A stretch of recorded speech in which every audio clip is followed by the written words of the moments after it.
He popped the top off the clove oil bottle and held it upside down, then shook it a little to get a few drops on the gauze. Upon the gauze being thoroughly soaked, Rico rolled the gauze up like a burrito and packed it in the wound that seemed the most likely to be causing him pain. Keeping in mind it only took a few drops to soak the gauze. Any more could make him very sick and would burn him as well. Within moments an intense burn began, as the pain decreased, then went away from the worst spot. The burn quickly dulled, then subsided. Rico coughed out some clove vapors, then sighed relief. Rico repeated the process for his remaining oral wounds until all the pain subsided. He felt like he could almost think for once. The burn was gone, the pain was gone, and it smelled like the comforting smell of cloves.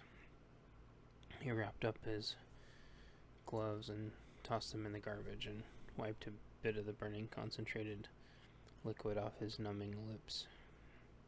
He packaged all the dental medication items back in their bags and tossed them in his pack for safekeeping. Rico waited a few minutes until he figured it was safe to drink some water again, when the sudden thought piqued his interest.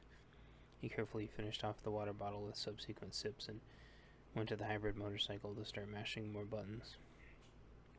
A brief but controlled look at the control panel, now that he wasn't being pursued, showed where the battery indicator was. He hit a button and it blinked up to 2/3 and then disappeared. Rico decided he would pedal it around to see how much charge he would get off it.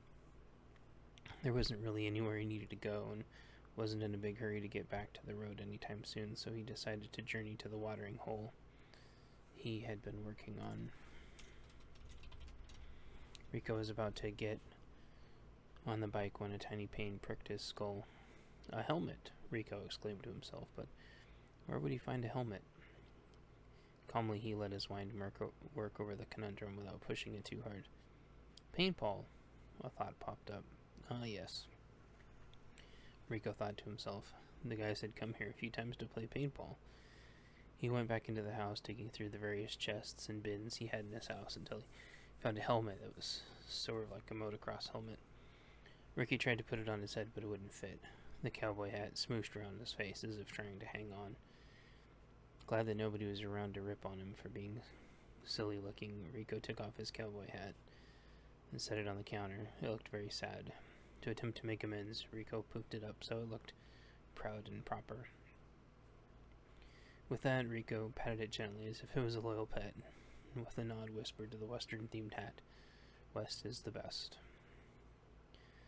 The motocross-style paintball helmet wrapped around his head perfectly and sported very comfy cushions and a standard headphone jack and mic port to boot.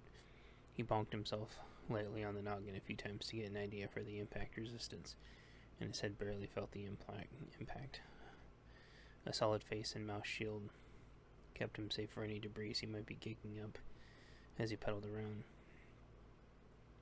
A final idea crossed his mind as his brain seemed to be working well all of a sudden, and he dug through the chests one more time.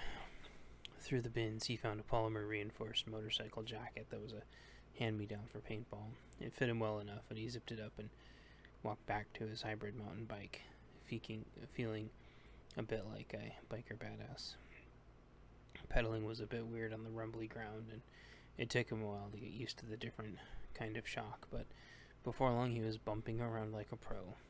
At least he felt like a pro, and he tried to imagine he looked like a pro, but inside he was as giddy as a kid with a new bike.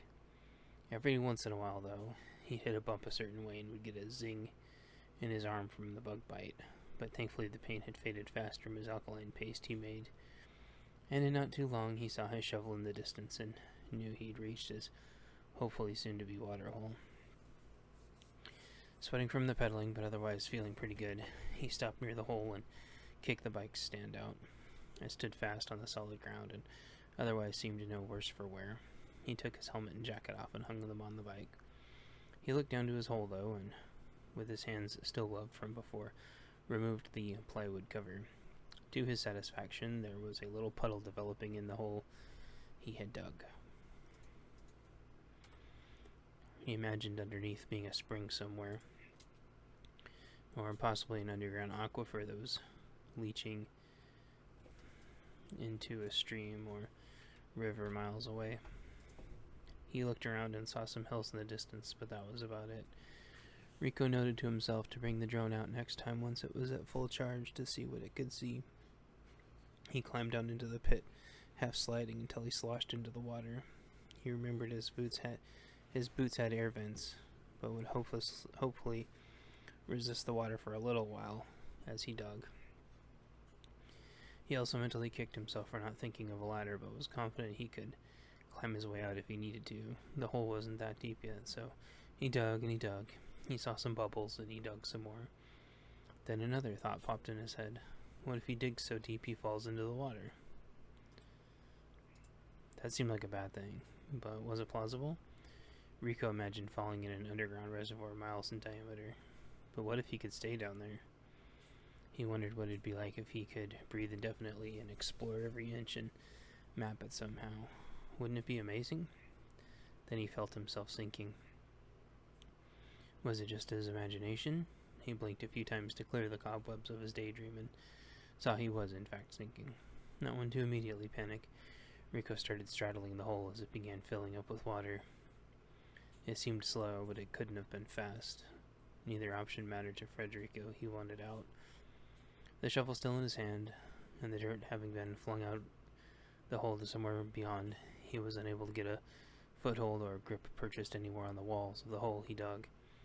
Trying to fight panic away, he realized in his daydream he had dug further than he wanted without figuring out a ladder system. Rope was useless as there was nothing to tie off to, but a ladder sure would have been helpful.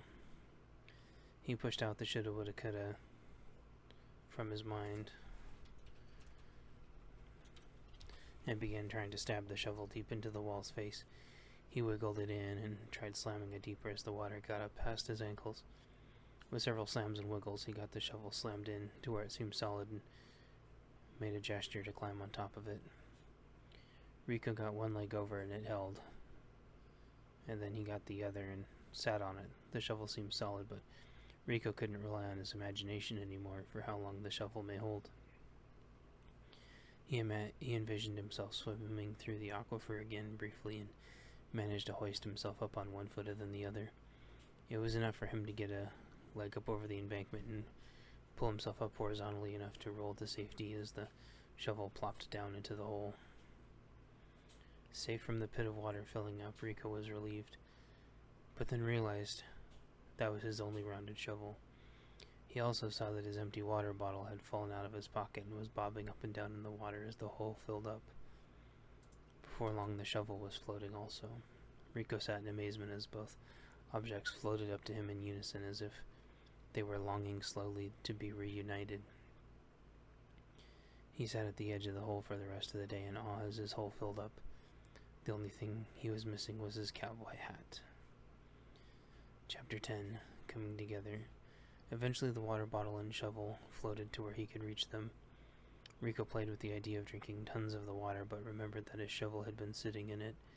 He hoped that his shovel, or worse yet, his boots, hadn't contaminated the water. Rico didn't remember stepping in any poo lately, but you just never know, so he didn't drink any of the water yet.